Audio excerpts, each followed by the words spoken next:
નમસ્કાર દર્શક મિત્રો, હું છું દીપિકા પંડ્યા અને આપ જોઈ રહ્યા છો crime patrolling news. Tintoi Jain મંદિરથી લઈ રામજી મંદિર સુધીનો ગટર લાઇન અને આરસીસી રોડનો ગજબનું ભ્રષ્ટાચાર સામે આવ્યું છે. ગામમાં ભ્રષ્ટાચારનો ભૂકંપ ફાટ્યો. અરવલ્લી જિલ્લાના ટિન્ટોઈ ગામે ભૂગર્ભ ગટર લાઇન અને આરસીસી રોડનું કામકાજ 28 થી 30 લાખનું હોય, જે છેલ્લા કેટલા સમયથી ખોરવાયું હતું. તે કામ પૂર્ણ તો થયું, પણ લોકમુખ્ય ચર્ચાનો વિષય સામે આવ્યો છે કે સરકાર દ્વારા લાખો રૂપિયાની ગ્રાન્ટ ફાળવવામાં આવી હતી, તો માત્ર 10 દિવસમાં રોડ ઉપર કપચી કાંકરા બહાર નીકળતા લોકોમાં ચર્ચાનો વિષય બન્યો છે. જ્યારે કોન્ટ્રાક્ટરો દ્વારા હલકી કક્ષાનું મટીરીયલ વાપરતા 28 થી 30 લાખનું કામકાજમાં હલકી ગુણવત્તાથી કપચી કાંકરા બહાર આવતા ગજબનું ભ્રષ્ટાચાર સામે આવ્યું તેવી સ્થિતિ જોવા મળી છે. તેમ છતાં ઉચ્ચ અધિકારીઓ આંખ આડે કાન કરી ચૂપ થતા ચર્ચાનો વિષય બન્યો છે.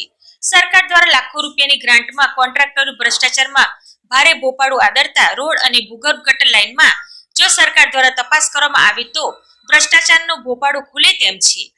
જો ઉચ્ચ અધિકારીઓ દ્વારા તપાસ ન થાય તો કોન્ટ્રાક્ટરો અને ટિન્ટોઈ પંચાયત ઉપર સરકાર શું પગલાં લેશે અને આ મિલીભગતના કારસ્તાન જો નીચેના અધિકારીઓ પણ ગુલાબી નોટો માટે તપાસમાં નહીં આવે તો લોકમુખ્ય ચર્ચામાં છે કે ભૂગર્ભ ગટર લાઇન અને આરસીસી રોડનું કામકાજ કપચી કાંકરા નીકળતા લોકોની આંખો ખુલી જવાથી લોકમુખ્ય ચર્ચા રહ્યું છે કે સીએમ સુધી રજૂઆત કરવામાં આવશે અને ભૂગર્ભ ગટર લાઇનનો ભૂકંપ ખુલે તેમ છે.